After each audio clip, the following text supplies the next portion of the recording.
A crista infrazigomática. A crista infrazigomática não tem nada a ver com o osso zigomático.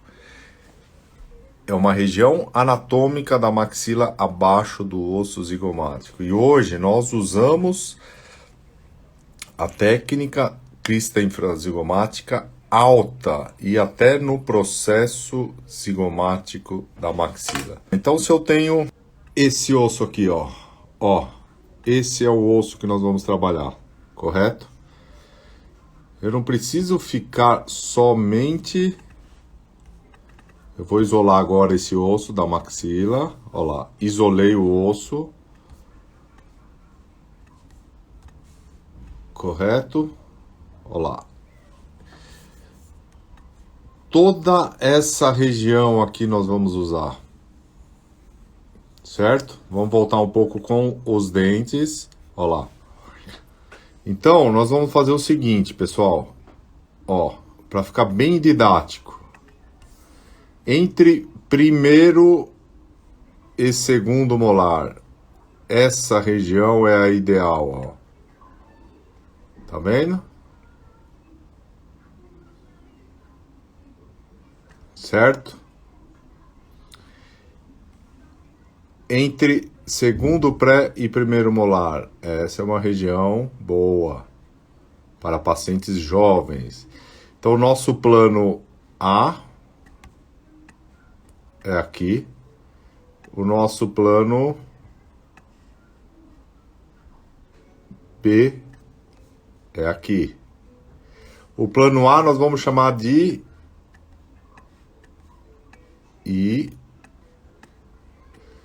IZC 7 e aqui de IZC 6. Correto? Eu já volto na anatomia, que a anatomia é importantíssimo na técnica. Porque você vai palpar, você tem que saber que está palpando. Eu não coloco... Vocês esqueçam de colocar parafuso antes da palpação. A palpação é primordial, tá? Agora você tem que saber o que você está palpando. Então nós vamos palpar essa região aqui. Perfeito? Olha lá. Plano A, plano B. Agora eu vou apagar aqui. Voltando aqui. Nós vamos usar também, se eu tiver uma crista pequena, nesse sentido vertical, nós vamos aqui para cima, ó. Ó que bonito. Vamos desenhar aqui. Ó. Lá em cima. E o meu plano C, ó, lá em cima também. Claro que eu vou ter que ter um parafuso maior aqui. Certo? Então, essa anatomia é importante. Vamos voltar lá para o meu esquema.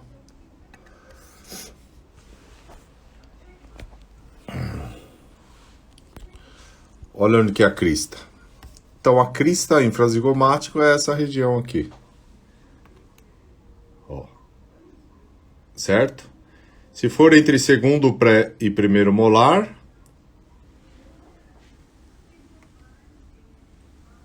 nós vamos chamar de IZC 6. Se for entre primeiro e segundo molar, IZC 7.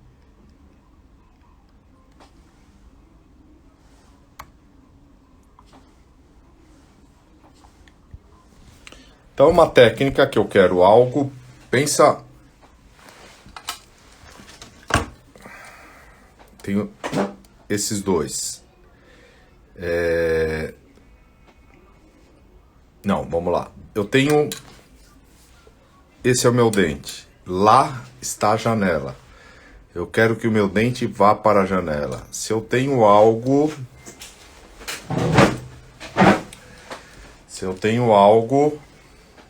do lado, um poste do meu lado, eu consigo passar o dente para a janela. Ó. Agora, se eu tenho esse poste entre o meu dente e a janela, ele vai para a janela numa distalização, mas chegou perto desse meu poste, o poste vai ficar mole, perdeu a estabilidade. Essa é a técnica antiga, entre raízes, para fazer uma distalização. Eu tenho o dente, coloco um mini implante entre raízes, ele vai distalizar, chegou perto aqui, ele perde. Aí tira e reposiciona em outro lugar e continua fazendo a distalização. Agora, se eu tenho esse poste do lado do dente, ele tem toda essa passagem livre. Então esse é o conceito da técnica extraradicular. Quem inventou a técnica da cresta foram os taiwaneses, né? Então eles saíram. Agora vocês vão entender bem a técnica. Então, dispositivo de ancoragem temporária é a tradução da palavra TED, a mais usada na literatura. A técnica tradicional, muitos doutores já fazem. Não é que ela é mais difícil, ela precisa de um estudo maior da distância das raízes. Correto? Olha lá. Eu quero sair dessa técnica e quero ter o conceito que eu acabei de falar. Eu quero tirar algo entre as raízes. E eu quero colocar o meu poste, que é o parafuso, paralelo às raízes. Esse é o pensamento, né? Ó, paralelo às raízes, para fazer diversos movimentos que até então era mais restrito, né? Ó lá, essa é uma posição paralelo às raízes, correto? Técnica simples, porém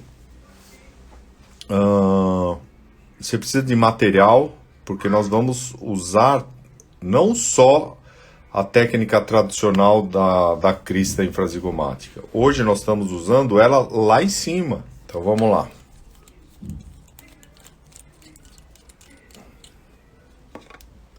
Crista infrazigomática, nós vamos trabalhar com parafuso, com 3 tipos de parafuso. Primeiro parafuso, 2x12. Só que a grande sacada aqui, olha como que é o parafuso, vamos ver se dá pra ver. Eu vou pegar a ponta dele.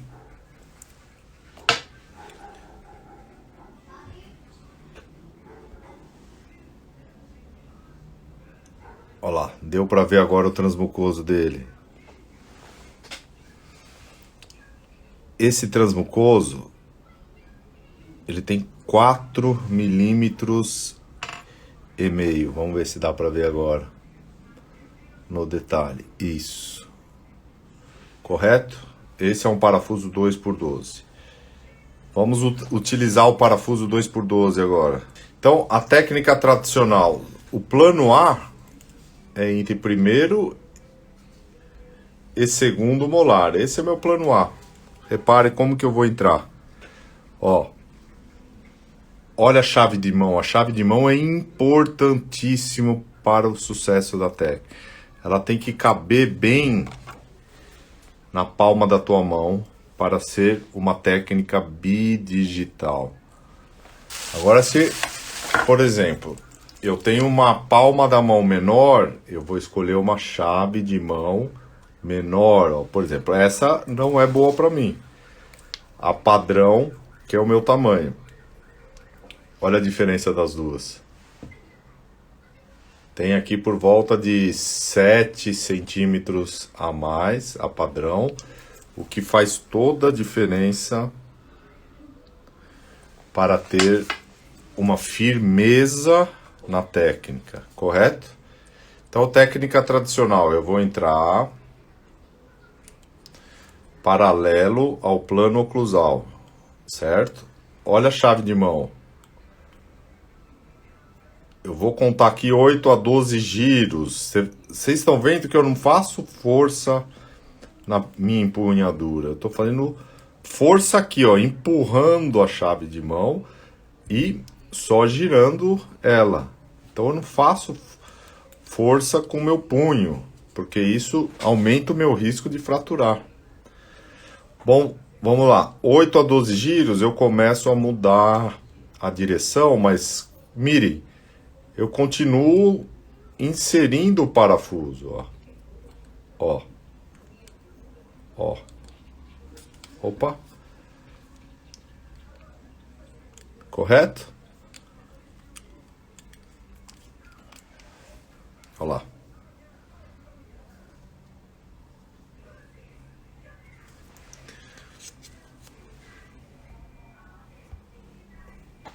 Legal, né? Tá. Agora, se eu tenho uma crista infrazigomática menor, coisa que é muito...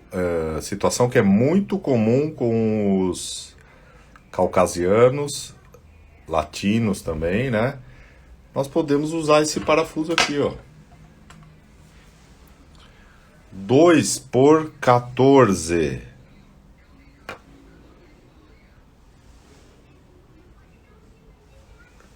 Vamos ver se eu pego o foco aqui.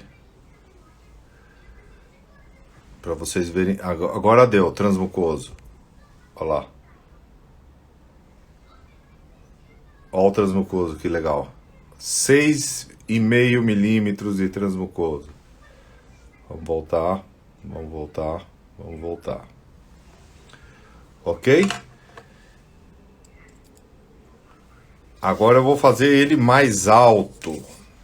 Eu já não preciso entrar paralelo ao plano oclusal. Eu já entro inclinado, ó. Eu já estou distante da raiz. Eu não preciso fazer essa mudança de direção.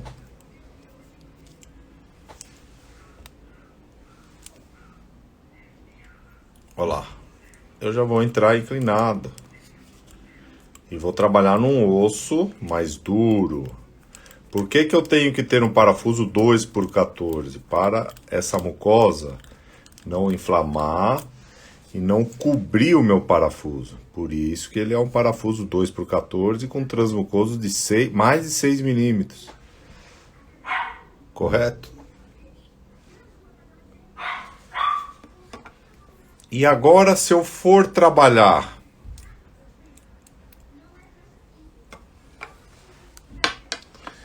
vocês podem trabalhar aqui, ó. Quer ver? Ué, são variações da anatomia. Vamos lá. Ó. Opa. Ó. Essa região aqui. Processo zigomático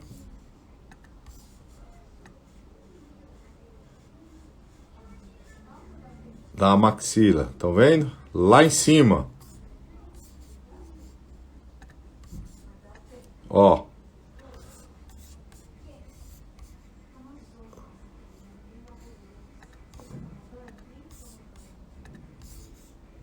Ó lá. Aqui em cima.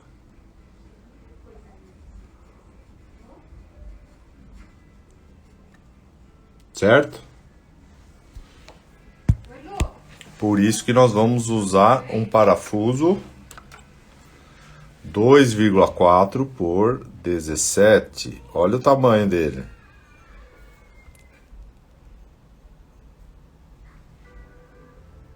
Olha o transmucoso dele. Olha lá, doutora Patrícia Andrade. Tenho que pedir tomo para fazer IZC alto. Qual o risco de perfurar o seio? Não precisa dar tomo. Se pedir a tomo, doutora Patrícia, você vai ter um melhor estudo das condições ósseas, né, da espessura óssea. Eu, de rotina, não peço tomo, ok? É todo palpação, sabendo a anatomia e a palpação. Perfurar o seio, vai perfurar 2 a 3 milímetros de seio. Não há problema com perda de parafuso e nem complicação como sinusite ou alguma outra complicação do tipo para o paciente, tá? A literatura já mostra bem claramente isso, que vai perfurar, porém não vai perder o parafuso devido a essa perfuração. Pelo contrário, se perfurar a cortical sinusal, isso é favorável, porque nós vamos ter duas camadas de cortical, a cortical da crista infrazigomática e a cortical sinusal. Vamos lá, aqui. Ó, doutora, se eu perfurar o seio melhor, essa camadinha branca aqui, eu tenho a primeira cortical da crista infrazigomática e a segunda cortical sinusal. Então não tenha medo, pelo contrário, é mais favorável perfurar o seio, porém sem nenhuma infecção, sem nenhuma história de inflamação ou complicação ao paciente, tá? Acontece que indo aqui para cima, nós estamos mais longe do seio, mas olha o parafuso que tem que ser, porque aqui eu já começo a pegar a mucosa, ó. Vou perfurando tudo até chegar no processo zigomático no maxilar. Aqui, geralmente, eu medico o paciente, às vezes é um osso mais duro. Às vezes eu indico Decadron antecipado e um anti-inflamatório, né? Ó. Tá vendo a importância do transmucoso? É importantíssimo, porque ele vai perfurar muita estrutura, o tecido, antes de chegar no processo zigomático da maxila. Outra coisa, outro detalhe importantíssimo, algo que não vi ninguém falar ainda, ou quer dizer, poucos fazem isso, é o óleo de semente de girassol ozonizado, ozônio. Então eu tenho passado agora nos parafusos esse produto. É um anti-inflamatório excepcional. O paciente relata um pós-operatório espetacular, mais conforto, menos afta na região, né? O menos desconforto, muito bom, tá? Eu vou mostrar numa outra live esse produto. Vamos lá. A Patrícia de novo, entendi, mas como vou escolher o tamanho do parafuso para perfurar o seio entre 2 a 3 milímetros? Não, doutora, você não vai ver você não vai saber isso na prática, a não ser que você for fazer estudo tomográfico, né, para pesquisa, você vai ver que em média ele perfura 2 a 3 milímetros, ok? Onde você compra esse ozônio? Eu vou fazer uma live, tá, Cristine? Falando do ozônio. É show, viu? Você passa o ozônio para pós-cirurgia, pós-aplicação de mini implante, pós-aplicação de mini placa. Ele tem um pós-operatório, assim, espetacular, tá? Então tá aí. As abordagens com os parafusos 2x12, 2x14 e 2,4 por 17. Para finalizar a nossa live, nós vamos dividir, a nomenclatura hoje fala em IZC6 quando está entre segundo molar e primeiro molar. E IZC7 entre primeiro molar e segundo molar. Esse aqui é o nosso plano A, porque eu tenho mais espessura óssea. Olha lá, aqui eu tenho mais espessura óssea do que no IZC6, certo? Quanto mais espessura óssea, maior estabilidade do meu parafuso e maior a distância do parafuso com as raízes dos dentes. Então é isso aí, pessoal.